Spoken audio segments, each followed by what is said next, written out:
En la marcha contra la cuarentena de los comerciantes camuflado se coló un exfuncionario nacional del macrismo. Pero lo cierto es que se puede observar que la derecha, que los defensores eternos de la desigualdad reaccionaron rápidamente, protegiéndose, mientras que son largamente discutidas o debatidas aquellas medidas tendientes a distribuir la riqueza o a modificar las reglas vigentes que hacen del mundo un lugar cada vez más injusto, cada vez más desigual, y diría yo, el mundo como un lugar cada vez más violento. Este es el momento más duro de la pandemia, se supone. En Argentina, dicen los profesionales que si no estamos en el pico, bueno, estamos cerca del pico, aunque parece que no todos tomamos noción de esto. En la semana sobresalió la conducta de algunos comunicadores y también referentes de la oposición que se van extremando entre lo bizarro y entre lo criminal, quejosos de las medidas para cuidar a la población y quejosos además de cualquier medida para proteger a los laburantes.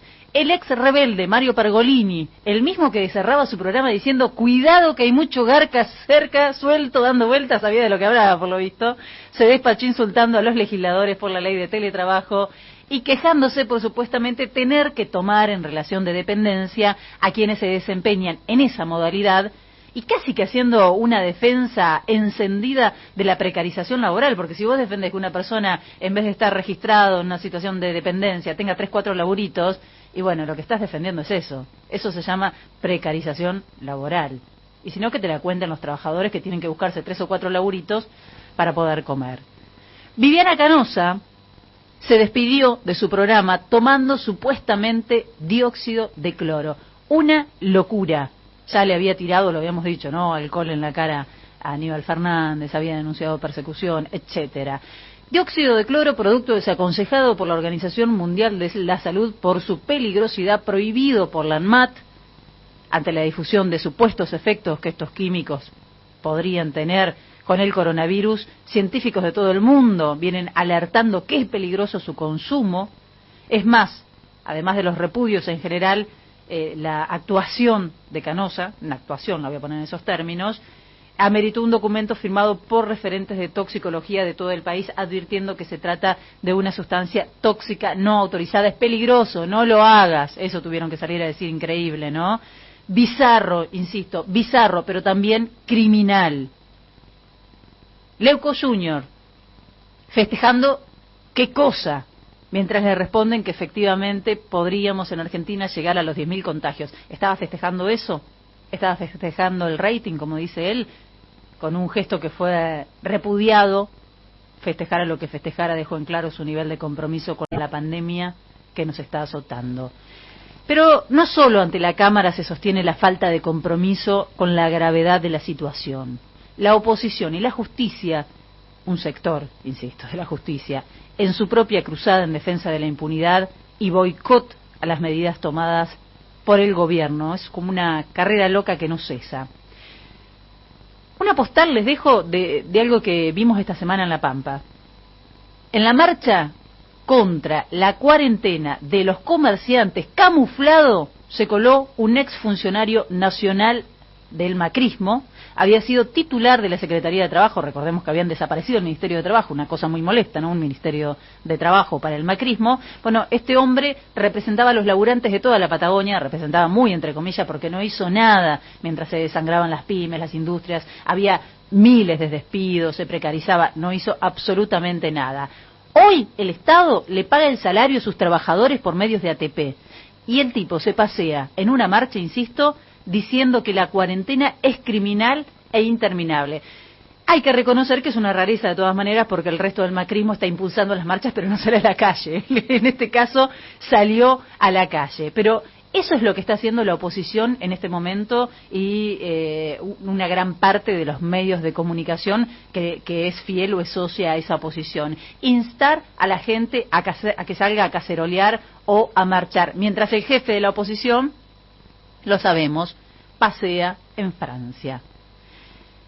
Y cuando se enfermen, además, cualquiera de estos irresponsables que sale sin preservar las medidas, también van a ocupar esos recursos que son finitos y que la mayoría estamos tratando de cuidar. Escuchábamos lo que pasa en Jujuy en la hora anterior, terrible. No alcanzan los recursos humanos, no alcanzan las camas, está todo saturado.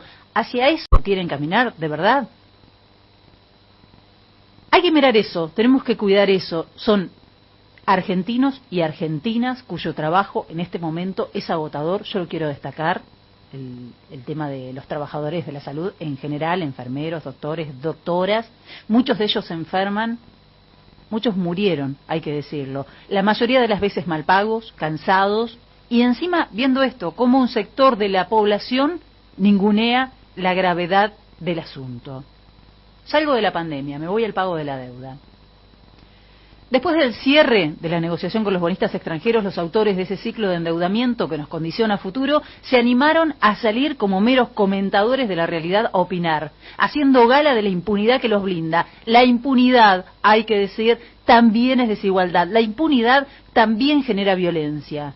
Y voy a hacer aguafiestas, lo dije más temprano, no me sale festejar esto de pagar una deuda que tuvo como fin la fuga de capitales. Es decir, una cosa es reconocer que con una ardua tarea Guzmán y equipo manejaron y mejoraron las condiciones para Argentina. Eso sí, si querés se puede celebrar, por supuesto, que hay un gobierno que defiende los intereses de todos antes que los de los especuladores. Pero la deuda merece otro tipo de abordaje. Estamos pagando la deuda que dejó un grupo de CEOs al poder, referentes de empresas que, fíjense, además, no lo perdamos de vista, siempre se acostumbraron a dejar que las deudas, sus deudas, las pague el pueblo. Entonces, me preocupa preguntarme, y creo que somos muchas, las que nos preguntamos, si habremos aprendido la lección esta vez. ¿Estamos exentos de que en un par de años venga otro gobierno de corte neoliberal y repita esta secuencia? Bueno, hay trabajo seguramente para los legisladores en ese sentido. ¿Estamos seguros que el macrismo paga el costo político de estos 4 años que sí fueron criminales? La cuarentena no es criminal, criminal es lo que vivimos hasta aquí.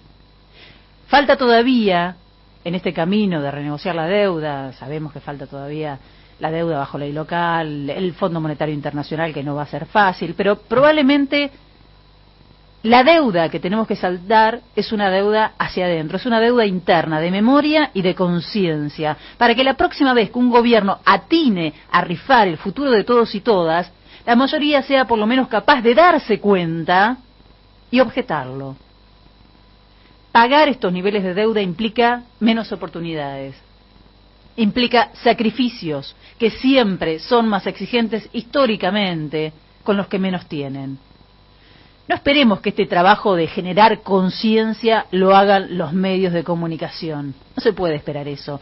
Menos los medios de comunicación concentrados como tenemos en Argentina y que tienen, en muchos casos, vínculos estrechos e intereses creados con los acreedores. Entonces, ¿cómo? ¿Cómo explicarlo? ¿Cómo educarnos en este sentido para no seguir repitiendo esta historia de saqueos? Los editorialistas que destrozaban a Martín Guzmán y que operaban para su salida inmediata se saben exentos de la autocrítica, cumplieron su función. El ex ministro de Hacienda, Alfonso Prat Gay, no se pone colorado a esta altura y opinó que se podría haber logrado un acuerdo mejor. También increíblemente salió Caputo, otro de los autores del descalabro económico. ¿Cómo es que estos tipos siguen siendo una voz de consulta para los medios?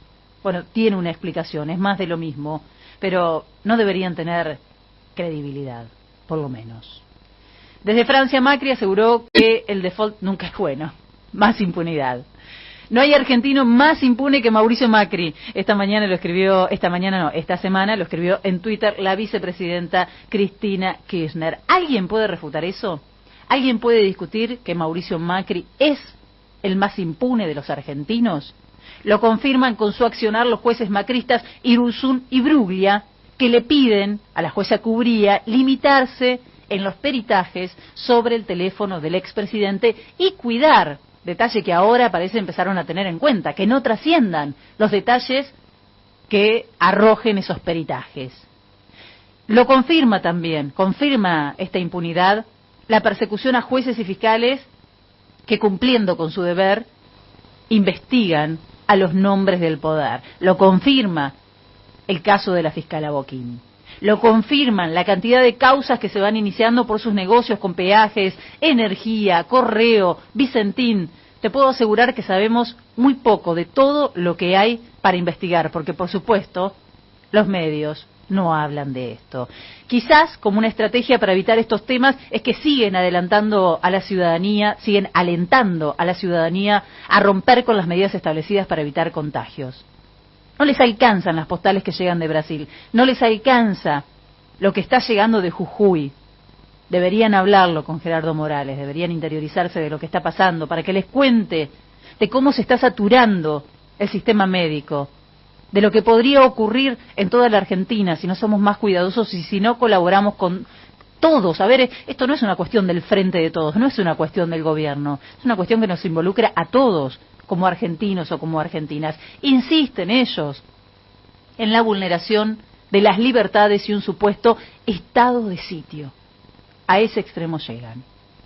Criminales, absolutamente. Impunes, por ahora.